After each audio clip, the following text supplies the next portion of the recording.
Hi, I'm Adam McLean, and this is John Huckins, and we are the co-authors, really, I guess that's what you would call it, of Good News in the Neighborhood.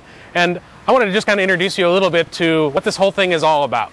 Okay, so John, what does it look like for a 16-year-old to live a fully engaged life with Jesus? Well, I think oftentimes, and I know myself with the history as a youth pastor, it's easy to think to bring about disciples, to foster discipleship in our teenagers. We bring them into our programs and we teach them about Jesus, and we begin to talk about that and allow that to wrestle in our own hearts. But I think an area that we've maybe come up short is we haven't began to teach them how to play that out in their local context, in their neighborhoods, to say Jesus isn't simply an idea, he's something that informs every aspect of our life. And so to teach kids how to begin to live this message of good news in the neighborhood, we need to show them that being involved in the neighborhood is just as important as being involved in our youth groups and in our churches, because that is where the kingdom of God is made real and where Jesus has called us to live out the gospel.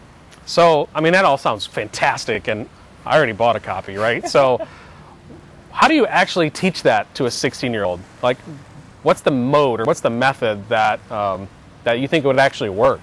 Well, I think there's a variety of ways we're teaching, especially in this one. We're going to use storytelling. We're going to engage students with a story that they can actually picture themselves part of. Okay. And inviting them into actions. We don't simply talk about it. We're going to invite them into practical experiments where they begin to step into this way of life to be good news in their neighborhood. So that might mean sitting in a coffee shop looking through a completely different grid of how we engage our neighbors. It might mean having a meal with someone we otherwise may never actually encounter, having a conversation with someone that we just typically walk by.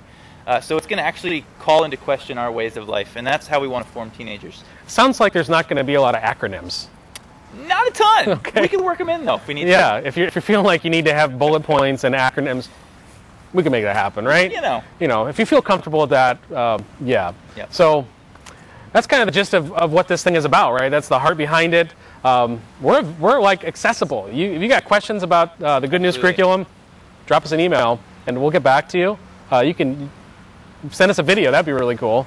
But most importantly, we were just hoping that that you would see that our heart behind this is that we don't want to just give 3 easy ways to engage your neighborhood, but instead we want to send your students on a journey of discovery of how they can be good news in their local context.